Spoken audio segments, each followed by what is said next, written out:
Welcome and thank you for joining Save Our Sisters Unplugged. If you're looking for a sisterhood of intelligent women to network with, then this is a podcast for you. We'll be letting our hair down and spilling all the tea on an array of topics and gain insight into what women really think. My name is Norine Fahie and I'll be your host. Now let's get started.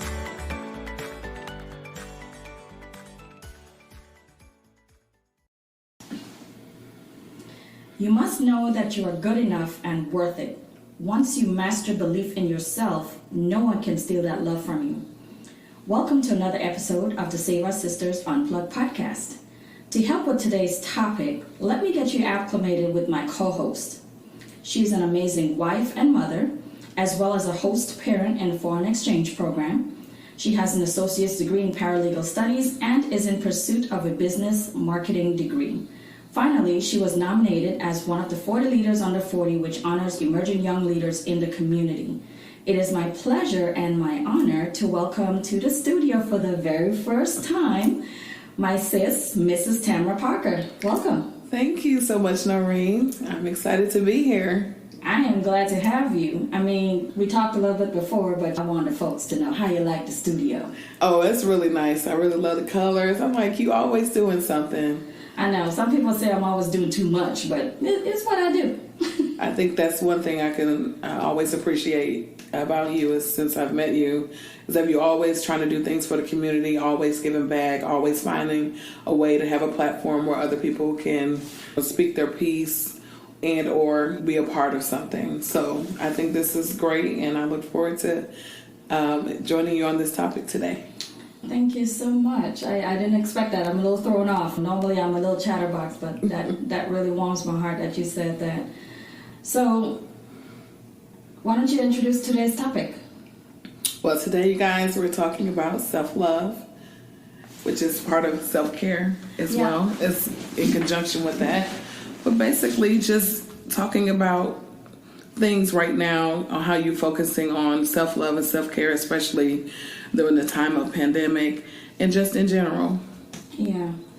You know, a lot of people, I think, during the pandemic, since you touched on that, a lot of people have really been struggling with self-love because now everybody's panicked. Yes. You know, they don't know what to expect. They have all these different things going on. They're worried about their job, the children. Are we going to be able to go outside? So now their life is in jeopardy. At least that's how most of us felt, because I have to include myself, because I was like, oh my goodness, like what is happening? And so the last thing that I was thinking about was loving myself, because I was thinking about all the other things, like how to survive in the world. And so let's get into what is self-love. So Merriam-Webster says that self-love is the state of appreciating yourself. And a lot of people don't do that. I agree. They go through life, they just work, school, home, children, husband, repeat.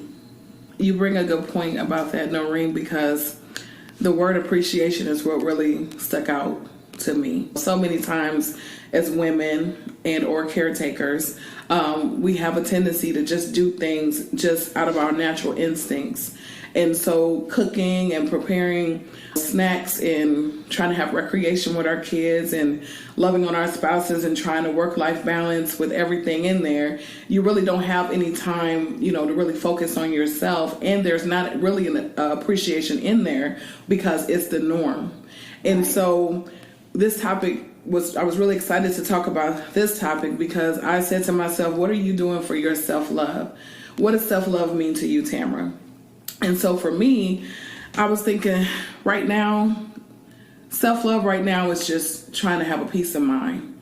Sitting still for like 5 minutes without any interruptions. That doesn't always happen because things need to get done. You go from working your 9-to-5 job and then you transition right on to cooking a meal and to helping the kids get down or just helping family members, or you have some event or sport that you have to take the kids to or support events and all these other things, and you're still not making time for yourself. Right. So I've been trying to focus on self-love and self-care myself.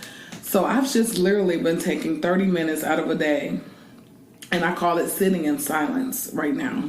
That's good. It's like sometimes I'll just need to not have my phone or not answer a phone call or not look at a laptop or anything like that. And so I've been doing this 30-minute like shutdown silence time for a few weeks now.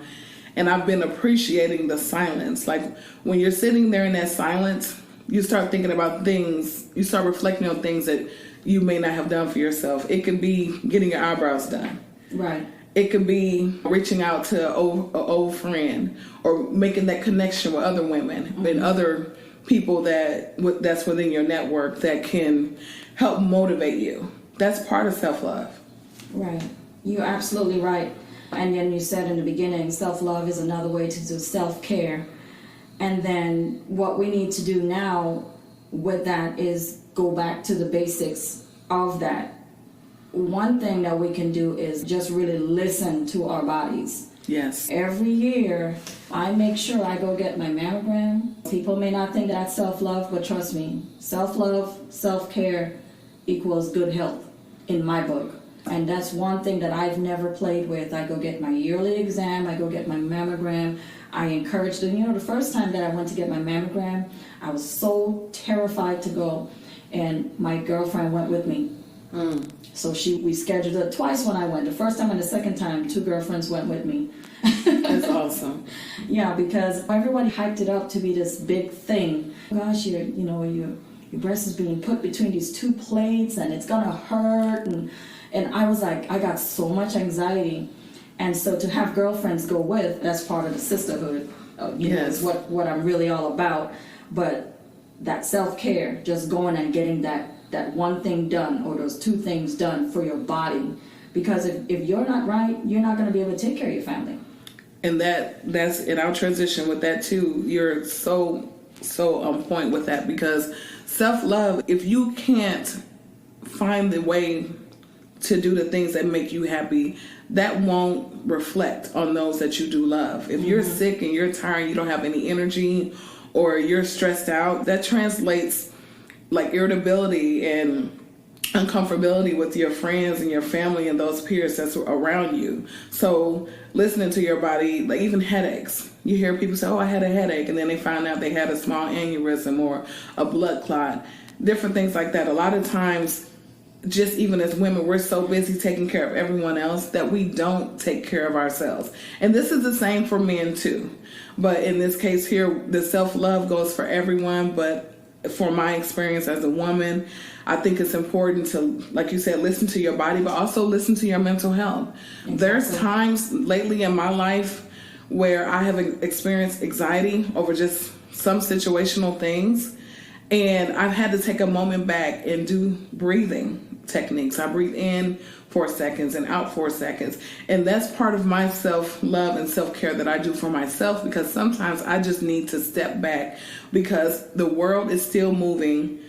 Whether it's a pandemic, whether the economy is booming, everything is still moving fast, and the sun will rise again. So it's important to take that time out and, just like you said, listen to your body, make time for yourself, but also teach your children and your loved ones how to do that too, and teach them how to help you to help that self-love as well. I'm big on praying.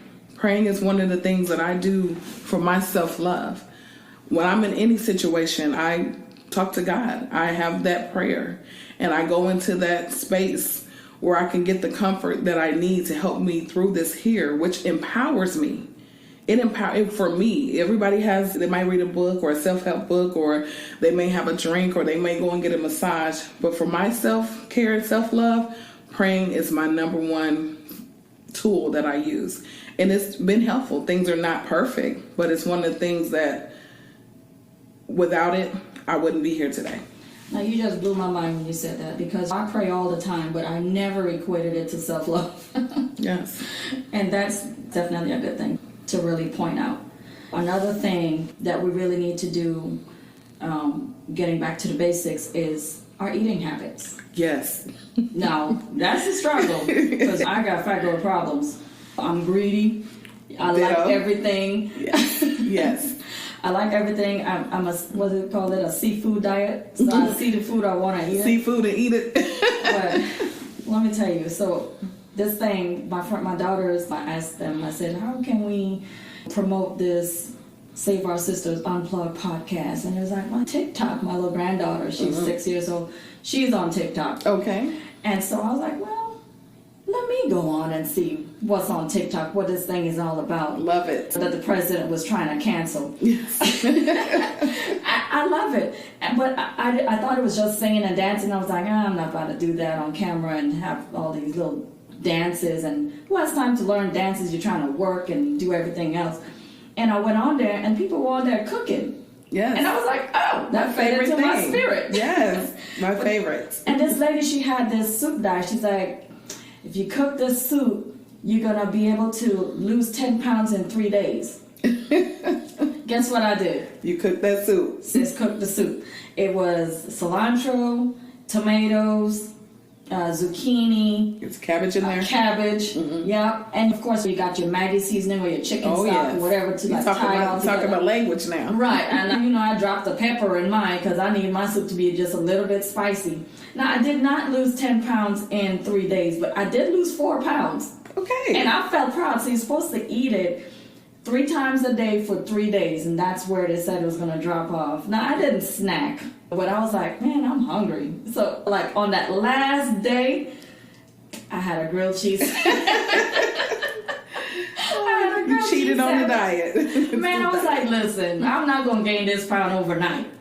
But I was happy to have done that, and I felt like I was really doing something because I didn't realize, like, when I was growing up, I've always been naturally thin. Mm-hmm. So when I graduated high school, I was 100 pounds, soaking wet. I could slide my jeans on without even undoing the top button. That's how skinny I was. Mm-hmm. So here we are, X amount of pounds later. I didn't realize that it was going to be such a struggle for me to lose weight. Now, if I stay focused, I can do it. But man, like I said, I got greedy girl problems. Right. You know? I definitely get that. Me being a beautiful plus size woman myself, have struggled with my weight on and off. And what I find that even though I may battle with losing the weight just due to hormonal issues or whatever, lack of exercising or improper nutrition, I do feel good when I'm taking my vitamins. Yeah. So that's another self thing. I've started taking my vitamins. I've tried to cut back on sugar. So that is very important because it's what you put in your body. So you may not lose the weight right away, but if we, like you said, go from the basics and start trying fresh, cutting out a lot of the carbs and exercising and having activities, that's another thing that also can help you feel better. It will lighten your spirits. Yeah. And once you feel good inside, it don't matter what size you are, because I'm sure that no matter if you're skinny or big or whatever, if you're trying to gain weight, whatever your struggle may be, I know that all that reflects on your self-care and your self-love and how you feel about yourself. So you definitely brought out a really good point on there, because that's one of the things that when I wake up, I'm always thinking about, oh, I need to lose this weight, or I picked up this weight, or I'm struggling with this here. Some of the choices I'm making, when I'm trying to make them right, it doesn't help. And that lowers my confidence. But then I'm like, you know what? Keep trying. If I only lose 4 pounds off this soup diet, guess what? A few weeks later, you can do it. So that's the encouraging part about starting from basics of the self-care and self-love, because you can just do anything you want and just try to find a routine. It takes about 21 days normally to form a habit. So yeah, that's what I've heard. That's that's what I'm on. I was on you on 3 days, and I was like, but you did good though. But you had a grilled cheese. Man, I only had 1 slice though. You still had a grilled cheese. Only had 1 slice of cake, girl, but it was still cake. I'm just playing. That 1 slice counted. That 1 slice counted. Don't take my grilled cheese sandwich away. And I know you love cheese, so that's what I do know about you. Listen, if I ever have to give cheese up, and that's another thing, is like when you get older, now your body doesn't process things the same. That is so true. So now all of a sudden, my whole thing had been like, I can't substitute. I can't do like no-name brand or generic brand for like milk cheese. I can't do it for mac and cheese. I can't do it for butter. Notice a trend in there? Yes, I see. And now all of a sudden, now I gotta take lactate pills in order for me to enjoy those things, because my body is like, listen, girl, okay? Yes. You need something different to help me out. And the good thing is you're finding something so that you can continue to have self-love and self-care, because there's no reason, and there's always something out here that can enhance your life and your lifestyle. And for example, they used to tell me back in the day, Tamara, and they tell other kids, y'all better leave that hot sauce. Y'all better stop eating that spicy stuff. It's going to catch up with you. Mm-hmm. Honey, when I tell you it caught up with me, can I get an antacid, Pepsid, something, something? Because it is so true, you know? Yeah. And it's like now, okay, if I know I'm going to have something spicy or something, let me take this before, because I want to make sure that I'm not feeling the way that I normally would feel without this here. So it is so crazy how as you get older and your body changes and just your dieting changes, you just your body just doesn't act the same way because you've had it for so long, thankfully. It definitely makes a difference. And you know I'm an island girl, so you know we eat a lot of spicy stuff. Yes, the good stuff. Girl, it's just one night Scotch bonnet peppers. Oh yes, habaneros. They call them. Yeah, Scotch bonnet is our thing, and we have Scotch bonnet hot sauce. Oh really? I've been trying to find that, but I'll talk about that after that. I've been trying to find a bottle of Scotch bonnet. I'm gonna tell you right now where to get it. Where? At the Kroger on Lake Street. They have a whole Jamaican section. Really? You get all I got that jerk sauce.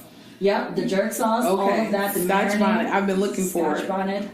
And of course, you know, the closest thing to Scotch bonnet peppers is the habaneros. Okay, thank you for that. So I do have that. So anybody listening, you just got yourself a tip. Love yourself and go and get you some Scotch bonnet hot sauce. Yes, but take your Pepsi. Take your Pepsi first. Take that Pepsi first, because I know one night I woke up, I had some spicy dinner, and I woke up that night and I felt like I was going to throw up. It was all acid. It just came up, and I was like, man, I did not enjoy that at all. So, Norine, I have a question for you. When you told me we were going to do the topic of self-love, and I kind of also said something about self-care, because I feel like there's such a strong correlation in the two. What are some of the things that you do to reflect on self-love and self-care? I try to, first and foremost, mind my own business. Okay. I feel like my life will be extended if I do that. And in minding my own business, that means I don't get into toxic conversations. Okay. And one thing that people don't realize is that toxicity, it wears your body down. And being around certain people, especially now where everybody is so anxious with what's going on in the world, I'll still have conversations with people, but me isolating myself and just staying put, it allows me to do all of the things that I wanted to do. Like I would buy a coloring book, I would sit and color. Oh, I like the color method. Yeah, because I always liked to do that as a kid. And so I would just buy a coloring book, I would color. I've been looking to going back into that place called Fired Up. Is in yes, the pottery. You can paint your own pottery. I did enjoy doing that and making my own stuff. And so now I want to put something else, because the last thing that I made there broke in half. And so I want to do that. And I like candles. Like I have my little scentsy going on here. I like different smells, because in my self-care, it's like seeing, smelling, tasting, hearing, and touching. Yes. And I like to touch. I've always been told you touch everything. I'm like, yeah, I'm a texture person, so I like to feel stuff. So in my self-care, I always have to have that. So even in this room today, the color is a nice warm color. Yeah. And then I have my scentsy on, so it smells really good. The lighting is good. Ordinarily, I would have my music playing, but I didn't want it to overpower our conversation. Okay. And then I have nice soft things in here to touch. So the chair is leather. I got my little unicorn headphones here that I feel every now and then, because sometimes when I get anxious, I have to touch something. I don't have stress balls, so I have to touch something, so it kind of keeps me like focused. So that's some of the things that I do. And I like to walk, you know, and that walking does two things. It helps feed into my greedy girl issues. It helps to to counter that, but it also helps me to get out and get some fresh air. Yes. And then I take my husband with me, so that's always a plus, to spend time with him and connect with him. And he has the roadmap to me, so he kind of like brings me down when I'm really anxious. So that's always a plus. So those are some of the things that I do. That's good. Now you said something about the coloring book. For me, my passion for crafting has awakened. Okay. So like I bought a Cricut machine, which is a cutting machine. I have two. And I started buying all these things, and I like making jewelry, just different things. I've been doing that. I don't get to do it as much as I want to, but every now and then I can go and make a pair of earrings, or I can, cut something and make a cute little mug or create a shirt or something. So I've been finding that to be some self-love and self-care for me, because I feel like I'm doing something for myself, and it's not as time consuming as some of the other things that I would like to do, where it would take away from my work, my schoolwork, or my family. Right. So I've really been trying to, like you said, go back to the basics and see about some of the things Tamara like besides just cooking. I love cooking. I like crafting. You know what I'm saying? I like creating things. So, and you sound like we have that. You used to feed into my greedy girl problems with your cooking. Yes. Fire. Thank you. Well, those are some really good things, though. Yes. I really like that you said that. You're thinking self-love with that Cricut. I'm thinking second stream income. That's what my mind. I know. It was funny my mind went. because I was thinking that, but then I was thinking I have these other little passions and things that I want to do. And I'll say this part to you as well before I say that. But and I was thinking, but I know for me it's more of a hobby, because I don't like that demand of someone be like, can you make this for me? I like to do those type of things just creatively, right, as gifts and stuff like that. But it definitely is, or maybe later in life, that definitely could be something that I could aspire to have, like a Etsy shop or eShopify, something like that. Shop. Yeah, like do some vendor shows. But girl, there is money in that, honey. Yes, let it it is. Cha-ching. And since the pandemic, people have been finding creative ways of making money, things that you never even thought about before. And I was going to say too, and that's why I say with you, Norine, we haven't had as much opportunity to connect, even though we're neighbors, but everybody have their own lives. And with the pandemic, it was safer to just not go around people. And when I knew you had the podcast, I was so excited for you, because these are things here that people don't know is obtainable. You have a dream and you want to do things, and that's inspiring. So for you, not only is your self-love of wanting to create a platform for you and others, and to go out here and spread the message that you always want to spread. You always spread a positive message, a unified message. And so I think, for me, I think that your self-love for the things that you want to do for your dreams and aspirations is very powerful, because it's going to affect so many people. They're going to say, oh my goodness, I know Norine, and I know Norine's always been positive, hardworking woman, single parent, raised her kids, always supported other women, especially single mothers. And they're going to look at you, and you're going to be that example. So imagine that self-love, and you taking the time out to have the energy to do something like that. You're inspiring other mothers. You're inspiring other entrepreneurs. You're going to inspire so many other people. So that's why we have to realize the power of self-love, because when you have self-love, that means that when you're taking care of yourself, that actually can shine and reflect on other people.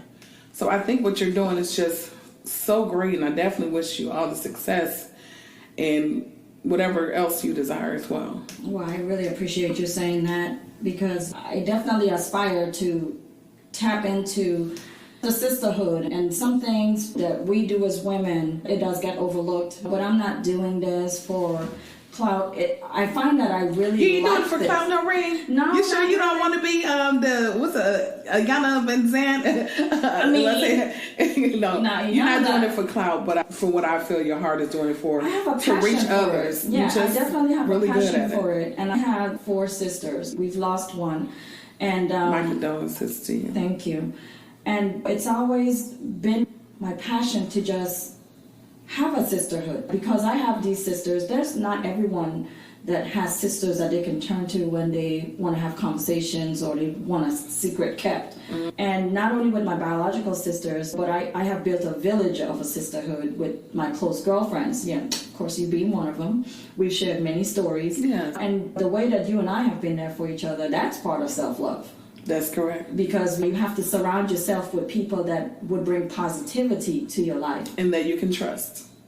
That right there. Trust is very important for me. Yes, because I don't want to put my trust in someone and spill my guts to someone, and then when Mad Day comes, they went ahead and throw it all back in your face and put it all on social media. I haven't had that happen yet, but I definitely don't want that to happen. And that transitions me to my next point, too. Another thing that I feel is really important in self-love, and that's protecting your peace. And I know that you're really big on that as well. So for me, I lost my brother Ricky, and today is actually his birthday. So happy heavenly birthday to my brother Ricky. And I went through something that I never thought I could go through, and I don't have to disclose that as much on this term here. Right. But I couldn't even find self-love. I couldn't find self-care. I couldn't even find peace for a long time because I lacked understanding on his death. Okay.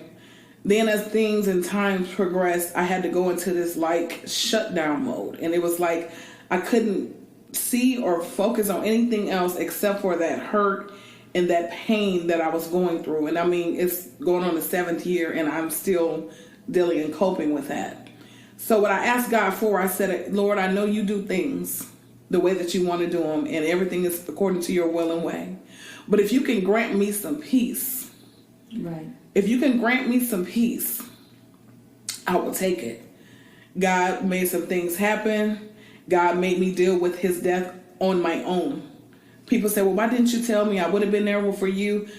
I wouldn't even know how to help you. I had to go through it myself. But God gave me a peace. And with that peace came understanding. And so I had to stay in that peace. And I say this because when it's like today's his birthday and everybody wants to get around, they want to bring up old things, good and bad. And it's like, I have to protect my peace. Right. So I learned that peace that God had gave me, I learned to apply it in other situations. For example, we work in the corporate world. Right. And we know that there's a lot that goes on behind the scenes that we're not able to really talk about unless we got a sisterhood or some type of relationship with another employee that we can speak freely about. Exactly. But you have to keep your peace and try to block out all those other things. And I started learning to apply it to friendships. I started learning how to apply it to just anything that's very negative. So I'm happy that I'm continuing to protect my peace. But do you feel like protecting your peace comes at a high price? I think so sometimes because people don't understand that you're protecting your peace. They think that it's like you're leaving them out, like you're not allowing them to be there for you. And having lost my sister as well, I didn't understand what you were going through until I went through it myself. And I didn't want to. That's deep. Yeah. I never wanted you to, but... Well, because I think I had asked you something, and I was like, where are you? And you was like, girl, you know. Can we talk about that right now? Because that's a part of self-love and self-care. What Norine is referring to me, when her sister died and I was there to pray for her. She had to transfer out of town to do some stuff. I prayed. I was there. I was calling. I was talking. But during that time, when she had that closing and that finalization of having to deal with her sister, I was not in a mental good place because her hurting for her sister made me hurt for my brother. It was a trigger. And it was a trigger, and I'm like, I love you. I would check on her, and I would do that, but I couldn't see her cry. And I'm going to drop it here because me and her are not healed from this. But that's one of those things, too, with protecting your peace. I don't want to ever say the wrong thing, but I just say with self-love and self-care, when you have love and that's all you give, I can't expect nothing but love from Norine. She has to do the same for me no matter the circumstances, because when we're going through things where we're trying to protect our peace or we're trying to protect our mental stability, it's very hard because you're not focusing on self-love. You're focusing on the grief. You're focusing on the pain. Exactly. You're focusing on the anger, and it's not a time stamp of when you're going to get over this and where you'll be able to move forward with this. Exactly. And so I'll tell you that I still think about your sister, and I know her name. I still remember that pain. I remember those conversations, and I don't feel like I wasn't there for you, and I don't want you to think you wasn't there for me. God had it where we had other chances to be there for each other in those capacities as a sisterhood, because without you, things wouldn't work for me and vice versa. Right. We don't need to discuss it, but we know that we faced greater things besides this grief, in my opinion. Yeah. I mean, the grief is something, a whole different thing, but I remember that conversation. And when you're hurting, I was really hurt to see someone hurt like that and to know that pain. And then my light bulb went off when you said that, because I didn't hold it against you. I didn't feel upset that you didn't come over. I didn't feel upset. I couldn't. I just didn't understand it, because if anyone is going through anything, you're always the first to be there. And so that's why it was odd to me. But I wasn't upset. And when you said it, I was like, and that's what it is. And I'm like, I'm sorry. The slate is clean. Yeah. You don't have to worry about it. Yes. I get it. You're going to love me from afar. I feel it. I think I just needed that reassurance that you didn't leave me. No. Because you're like one of my adopted sisters. Yes. And I had just lost one. So I was like, I'm not ready to lose another one. I didn't know what was going on. No. And so I was in my feelings. But you know what? And that's what you mean. That's what it's talking about with self-care and self-love. Friendships and sisterhood and brotherhoods, whatever. Just having someone there, having support, having a network, that is very important. It is so important. And I think a lot of people take that for granted when they have someone they can call. If I knew I needed an emergency or I needed something, I'd be like, Norine, I don't care if I wouldn't have spoke to you in 10 years. Norine. Right. Because that's what's important. Absolutely. But I'm glad we talked about that, protecting your peace, because I really transitioned into a space that I never would want on anyone else.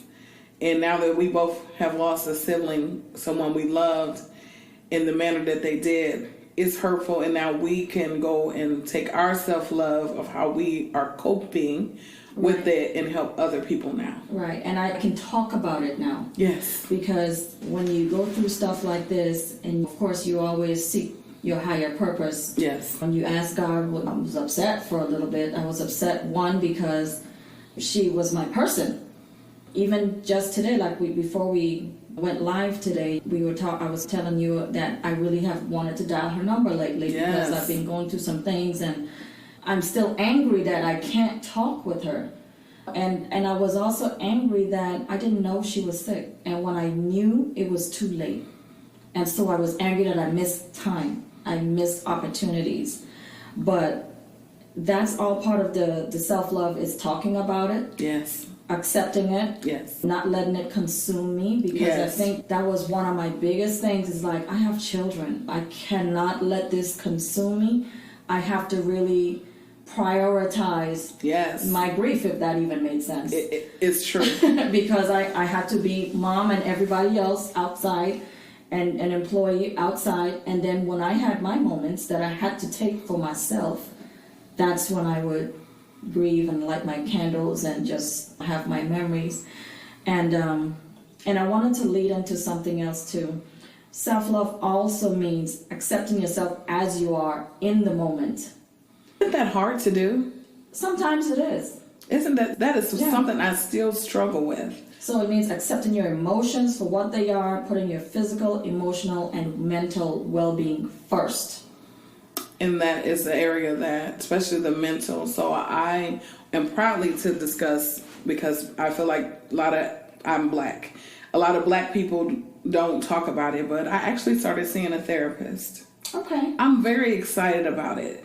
I've been seeing a therapist since January, because I just felt like I was going into another arena of what I didn't want to. And that's because I have self-expectations that are not fulfilled, because I spent a lot of time grieving, right? I wasn't really operating in self-love. So I said, you know what? The beginning of the year, I'm going to work on me, putting myself first, which means my mental, my physical, financial, all that stuff first. And so I started working with someone. It's more like a therapist, but it's more like what is Yavana? What is her title? Oh, like a counselor? No, they're like a life coach, basically. Yes. So I'm basically working with a therapist / life coach, and she just listens to me, give me different ways and techniques and stuff like that I can use to try to deal with either grief, anxiety, the expectations I have. She's been teaching me about boundaries. That is a great thing, because that is part of protecting your peace. Yes. Because you have to I have to set boundaries with my children on certain things. Now, I have 3 grandchildren. Okay. I love them very much. Anyone that knows me knows that they're my dumplings. Yeah, I'm munching at first. You're a dumpling lady. Yeah, they're my little dumplings, and I love them very much. And I'm their Mimi, and I have to be there, and I have to be present when they come around. But I have to give my kids boundaries that you can't just drop them off when you're good and ready. Yes. You can't just do it at the last minute, because I need to go into a headspace. I need to, 1, go into a headspace of dealing with smaller children. 2, I have to make myself available. Yes. I want to prepare. I don't want to babysit. I want to be their Mimi, and I want to engage. Yes, that's important. So I want to plan stuff. I want them to enjoy it. It's all about creating their memories. My little Lorenzo, he's just 1 year old now, so he's still coming along. He probably may not remember a lot of stuff, but the older 2, EJ and Violetta, they're going to remember stuff. And so I want them to tell stories of, when I was growing up, and me and my Mimi did this. And so I had to set boundaries on when they can come over, because they want my attention. Yes. And I want to be able to give it to them. And not only setting boundaries, but saying no to certain things. That is very hard. It's very hard to just say no, but I'm over that. You getting comfortable with the word no? I'm very comfortable with the word no. I have a very good relationship with the word no. Because I have to say it, because it got to a point where I was really overloaded. I felt so overwhelmed. I don't want to take care of babies all the time, because then I have to worry about all my other stuff that I need to do as well. And I don't want to be just viewed as a babysitter. Just don't come and drop your kids off. Like, that's not my thing. Because then it's messing with me. It's like, okay, now I want to see my grandbabies. Yes, I don't want you to make it seem like, and not saying that my kids do that. I'm just using it as an example. Because other parents do go through this too. Exactly. Their kids just drop the babies off, and they just keep dropping them off. And you don't want to say no because it's your grandbabies, but man, you're so exhausted. Yeah. And then kids, they're very active, and they want your whole time. And it's like, maybe you're not looking. Right. Just a second. Let me bite this cereal real quick. Let's go race. And you're like, wait a minute. Now I can't just race now. I'm gonna need to do some, warm-ups before I get to racing. And so you just have to say, okay, listen, here's the plan that I'm comfortable with. Let's bring the kids by on these 2 dates. I will take them 2 weekends out of the month away, and then I can, if it's an extreme emergency, yes, please bring them to me. But make sure you have your child care plan together, because Mimi is not the babysitter, and I'm sure other grandparents feel the same way. We are not the babysitter, the structured babysitter. We are the grandparents. So we want, that title means something different. It's a little more respectful. I know I probably get a little backlash for that, but that's just how I feel about it. You have to speak your truth. That's just how I feel about it. When I send for my grandbabies, I want to be able to send for them when I know that I'm in a good place. Because when you pop up and I'm not in a good place, I don't want the babies to suffer. I don't want them to get it on the back end. So that's where I'm coming from with that. And then not only that, you go through things in a day. You have kids that come to your house. You even take on kids from that foreign exchange program. Yes. And so you have to mentally prepare for that, because they're foreign. Yes, yes. And so there's a language barrier sometimes. How does that work for you? So I have 3 children that's from Africa that came in through the exchange student program, and they're all girls, and 2 stay in Ghana and 1 stay in Johannesburg. I have 2 boys that stay in Germany, and 1 lives in Cologne, Germany, like Hurt, Germany, and the other one stays in Ziegen. And then I have 1 child that's from Brazil, Piracicaba, Brazil.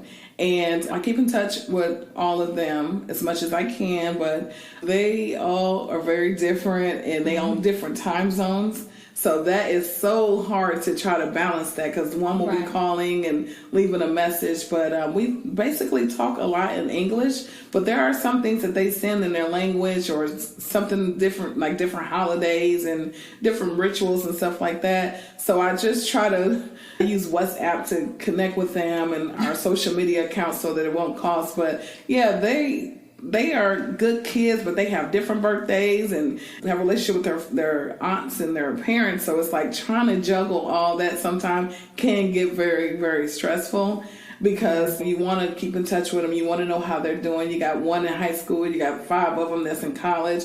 And this one is part of this program. And I sometimes get the messages mixed up. I'm like, oops, I did not mean to do that. So I definitely get what you're saying. You know, it all depends on how I'm feeling on a daily basis. They'll call me and say, how are you? I'm like, oh, I'm not feeling this well here. And then one might call me later. I'm like, oh, I'm just doing fine. So just imagine all those different ways.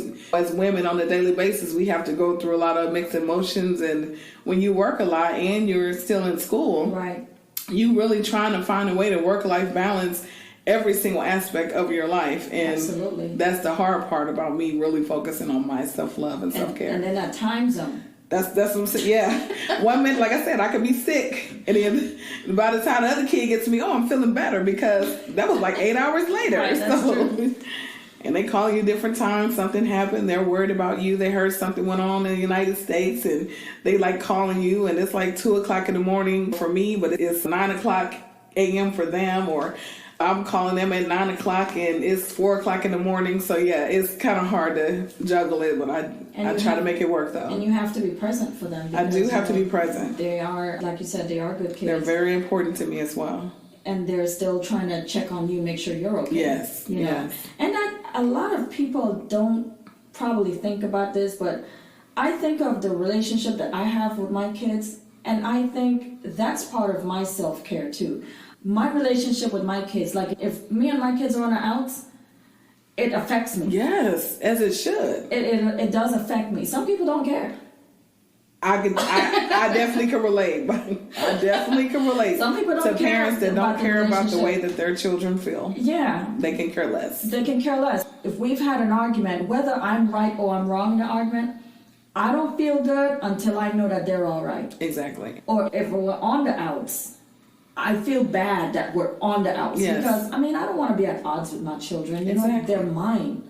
They're the one thing in this world that I can say it's mine. No one can take them away. Well, you know. Well, only God can. Only God can. But you own them. That's Yes. right.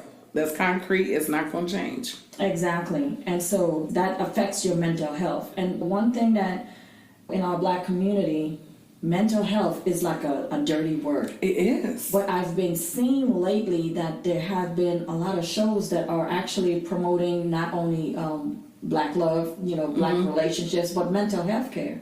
There's one called Put a Ring on It. I don't agree with everything in that, because Okay. I wouldn't throw my hat in the ring for that. But the basis of the show is you've got 3 couples on here. They've been struggling in their relationships, and then you've got a therapist that's going to help them through it. But the therapist gives them different tasks, and one of those tasks is seeing other people.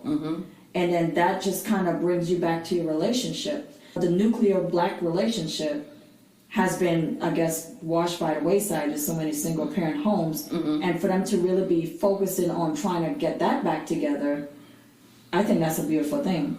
And I agree with you too. Just to piggyback a little bit more about that, the mental health. That's why I'm happy, and this is my basically confession or affirmation telling people I am 42, about to be 43 years old next month, and I believe in counseling. I have had personal things in my life that has carried over into my adulthood, and it has affected my relationship with friends. It has affected my relationships with my spouse. And some stuff is good, some is bad, but I'm happy to tell people that you have medical insurance. Right. And if you have a job that is called EAP, so it's the Employer Assistance Program, most companies have it. See about the EAP, see about getting with a counselor. There's a lot of counseling services out here that will work with you and your income. So you guys go out there and work on your self-love as well by getting a counselor. Talk to someone. I see a lot of, like you said, our Black people and a lot of people in general just walking around with a lot of anger and a lot of pain and a lot of confusion. And then we want to know why the crime rate is so high. We want to know why there's so much homelessness and why people are not working and why there's so much drug addiction. Because how can people focus on self-love when they don't feel love themselves, right? Exactly. And they don't have the support. And we can't change the world, collectively, but we can be part of the puzzle pieces that help put everything back together. And we need to really focus on mental health. Shout out to Taraji P. Henson, because she's really kind of bringing it out there. She's doing she has an organization, so you guys can go and look on her page. I know she has some things, and she also has some resources out there that you guys can look at, because there's no better self-love, Norine, than when you are straight. You feel what I'm saying? Oh, absolutely. I believe you don't have to be rich. Yeah. You don't have to be famous. When you are healthy inside, you're going to prosper, because you can be more focused. Yeah. And mental health is taking us out. I'm telling you. Absolutely, because mental health leads to other, but it was other a stigma. Problems. High blood pressure. Yes. Diabetes. And I stress eat. Obesity. Yeah. Yeah. Exactly. And some people anorexic, bulimic. It goes both ways. Every way. And so we need to really, like I said, I'm here for anybody that I can be here for. Norine has me on her podcast. She can leave my Facebook page or whatever she wants to do, because I feel like just even this conversation of self-love, I think I was so excited because it has been a journey for me. And I know you personally, Norine. Oh, yeah. And it's not just because self-love is not, I hate myself, I don't got no confidence. That's nothing to do with it. No. It's about what steps are you doing to improve your life for yourself. Yeah. Because we are givers. We are givers. We very seldom take. We are givers. We always outputting. You know what I'm saying? And so I'm here today to confess, look, listen, self-love is so important. Yeah. And in self-care, read some articles, read some books, listen to some podcasts, get some self-help books. Like she said, get some candles. Yeah. Try prayer. Talk to some friends. Build your network. Get Bumble BFF. I mean, there's so many things you can do to get some assistance so that you won't have to be alone. Because with that self-care and lack of it, we didn't talk about suicide. And that's what a lot of people struggle with, even during this pandemic. There's a lot of people that had to isolate alone. Whew. And they didn't have anybody to really turn to, or maybe they didn't want to turn to anyone. I've heard in the news there's some young folks that we've lost to suicide because of the pandemic. And that's a real big reason why mental health care is important. I personally have had to deal, not myself personally, but indirectly I've had to deal with suicide attempts, loss, just all of it. I have gone to therapy for myself and for my children, especially after divorce, because that in and of itself is a lot. Yes. You know, it really drains you. It's a grief, yes. But the grief and suicidal attempts, thoughts, once they have a plan set, you really have to snatch them. But this is why we're doing this podcast, so that we can reach out to people before anyone sets that plan in motion, because we want them to know that we are here. And especially the younger women that have not really found themselves yet, because there's so much happening in the world and parents have become so much younger. It's like the older generation, or at least our generation, you know, yes. I'll tell my age, I'm 49 and fabulous. But in our age, it seems like there's a generational gap of information that's been missing or lost between our generation and the next two generations yes. below us. And this is why we want to have this podcast in order to bridge that gap. Yes. And say, listen, sis, let me tell you what I've been doing when I went through it. Because sometimes you see you out there in the world in your fabulousness, and they think, I can't talk to her about this, but they have no idea what your story is. And one thing we didn't touch on, and I really want to do it, is self-love, self-care, and self-worth. Oh, yes. Let's talk about self-worth. Because there was a time in my life where I didn't feel worthy. And that kind of stems from my childhood. My father didn't make me feel worthy. I felt like a worthless person. And I acted accordingly. I felt worthless, and I got into relationships that made me feel that way because that was the norm for me. So it normalized a lack of self-love for me. And it's only until I got into a car accident on the highway, and people that I was not saying I was out there like dating the world or anything, but you know, when you're dating, if you're not locked in, you date more than one person to see if what's the right fit. Everybody knows what dating is. But it's when I got on that accident on the side of the road and I could not call anyone, like I could not depend on those people, it snapped me out of it. It's like, well, we spend time together, but something's going on with me, and now I can't depend on you. So now I had to really love myself a little bit more. I have to vet the people that I bring into my life better. I have to really discern what is good for me, what is good for my family structure, and what is good for my mind, body, and spirit. So it's not just toxic people, it's the people that we want to marry, the people that we want to just hitch our wagons with. We want to make sure that they're the right fit for us. So I stopped doing anything, and I just went into this entire season of self-care.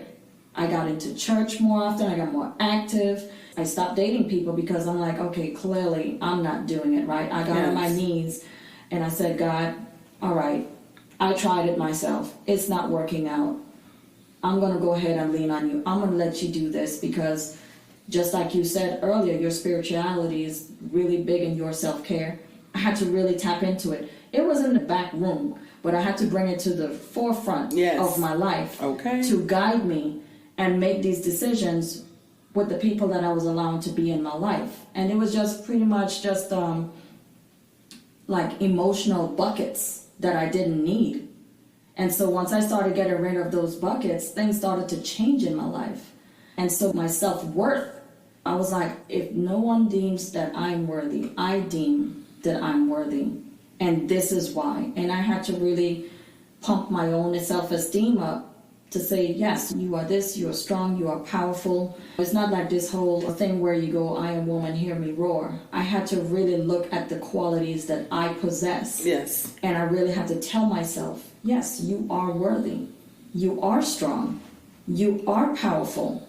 And I had to really keep that in. So affirmations is also another way that we can, really bridge that gap within ourselves to say, put it on your mirror. Put it on every day. You can put one on and just have that affirmation be just your thing for the day. Yes. I personally, at work, in the office, I need to put it in here too. But Mary, yeah, just Mary, sing that song, I'll Never Give Up Now. Yeah, I Can't Give Up Now. I Can't Give Up Now. Yeah, so that whole song, I have that on my desk. And I'm not going to sing it because I'm You don't want to sing it? No. They're going to be like, we're not even going to listen to the rest of this. No, but I had to really go inside myself, and I have to really have that so that I can see it, so that when I start struggling, I can see it. I can't give up now. And that's part of my self-care package. Okay. So that might have been a little bit long-winded, but I needed to bring that around because there's a lot of people that don't know that they're worthy.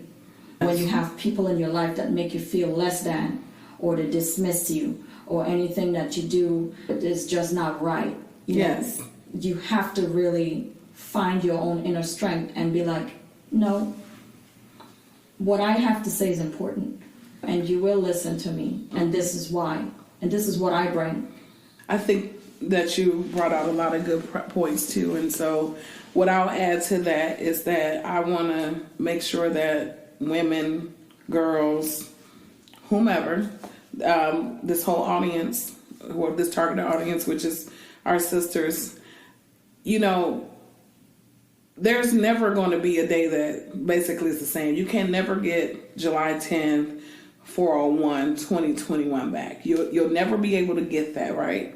So as much, just as well as that will change, that show you that life will go on. So what I mean by that, in this topic here of feeling worthy, you can learn to just love yourself and protect yourself and use all these tools that we gave you.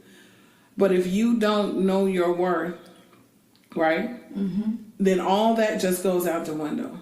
Who is anyone to tell you that you're not smart enough, you're not pretty enough, you're not skinny enough, you're not big enough, you're not educated enough? Those are other people's opinions of you. So my advice for feeling worthy is just to, if you believe in God, trust God. If you don't, just know that you are your own person. You can make a lot of things happen for yourself.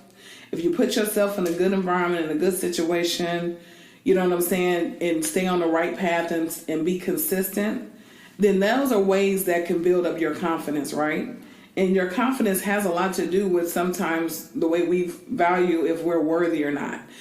And so I say that because when you feel like you're not worthy, it's normally because maybe you were rejected in a relationship, or you didn't get the job you wanted, or your finances is not right, or a lot of things in your family, relationships, mother, daughter, whatever, is not going correctly. And so you feel like, oh, this is not working for me. And so now you're looking at things in a downward spiral mentality.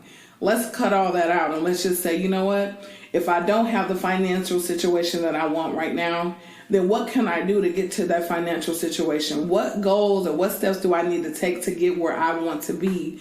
That way you'll be securing yourself. Secondly, if a relationship is not meant to be with your partner, then it's not meant to be. Nothing is going to work. You can't control the next person, right? Exactly. If you're concerned about your educational level, go back to school. I'm 42 years old, and I started going back to school. And it's taking me class by class and math by math. And it can get frustrating and overwhelming, but I'm doing it for me.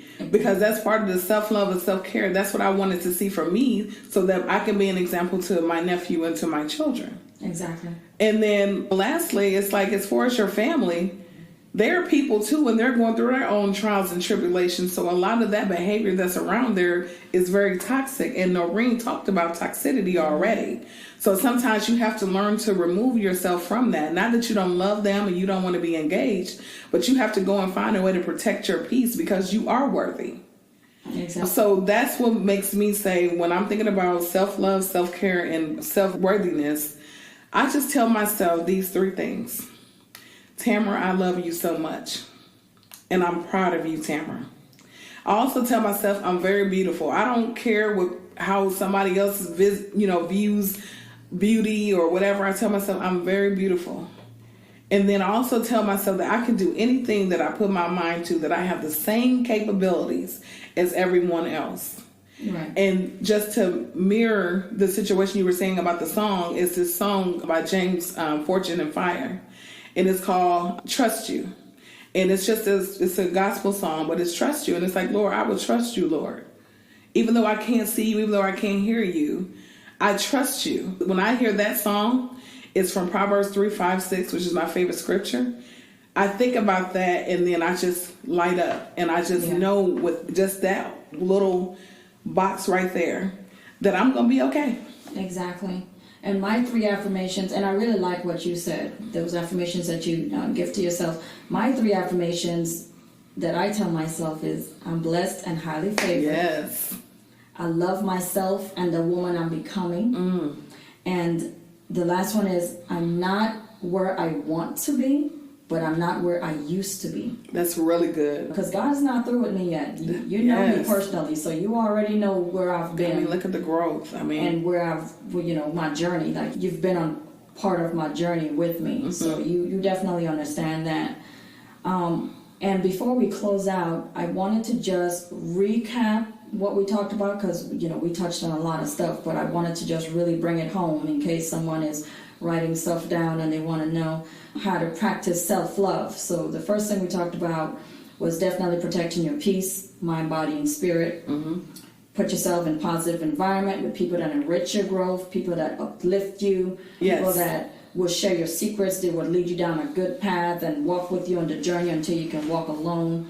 Talk to and about yourself with love. Mm-hmm. So that can be in the form of affirmations as well. Setting healthy boundaries, learning to say no, and sticking to it. Say no. Letting go of toxic people and relationships. And family members and even your parents are in that. Because trust me, just because your parents don't mean that they're good for you. Sometimes you gotta just keep them at arm's length at times too. I agree. Prioritizing yourself, putting yourself first, doing the things that you like to do. Giving yourself a break from self-judgment, because we all do that. Yes. We judge ourselves, and sometimes when people poke at you They don't realize, listen, I'm already judging myself. I don't really need yours as well. Yes. Trusting yourself. Trust your judgment.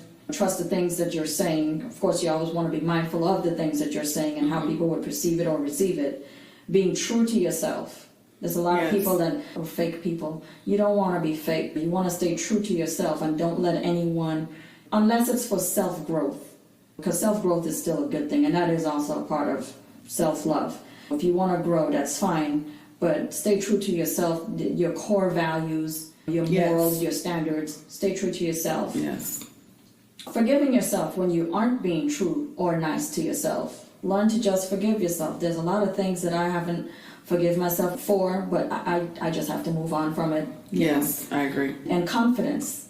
Confidence That's a is big key. one. So bring out your inner self. Those are most of the things that we talked about. I'm sure there are so many other things that we didn't have time to talk about, but for the most part, these things right here in your self-love care package, you have to really put those tools in your tool belt. This was a wonderful topic. I'm so glad you brought this to the forefront. And this was so much fun to do because it's a topic that we're knowledgeable in. Yes. It's our truth. We've been through the fire, so to speak, and we're old enough. We're at an age where we've been through some things, we've seen some things, and now we're at a point where we can teach and we can just carry this on. So I believe that a lot of good information was shared between us. I'm glad that you put the grief and the mental health in there, yes, as well, because that is also super important. And I know in the Black communities, the first thing they always say is, don't be telling people my business. What's in this house stays in this house. What's in this house stays in this house. But, trust only in God. and that's a whole other issue that we're going to talk about. What's in this house stays in this house, because that makes for a toxic house. Yes. People don't really view it that way. We've got a lot out. I think we had a lot to share, and so I just wanted to thank you for doing the podcast. It was an honor to co-host this with you. It's an honor to do it with you. So until next time, everyone, please be sure to tune in. If you have questions for Mrs. Tamara or myself, there will be a voicemail option in the description of the podcast when it's launched.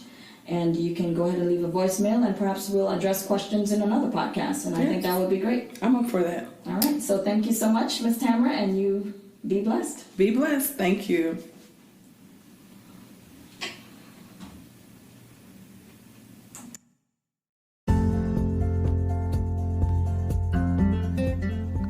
Thank you for joining this episode of the Save Our Sisters Unplugged podcast. Hopefully you found it to be inspiring and you've received great information you can use in your daily life.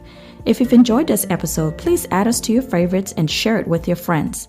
To connect with us, leave us a voice message via the link in the episode description or email us at saveoursisters2020@gmail.com. If you would like to continue the conversation, join our Save Our Sisters group on Facebook to share your thoughts and experiences, or if you just need some sisterly support. Until next time.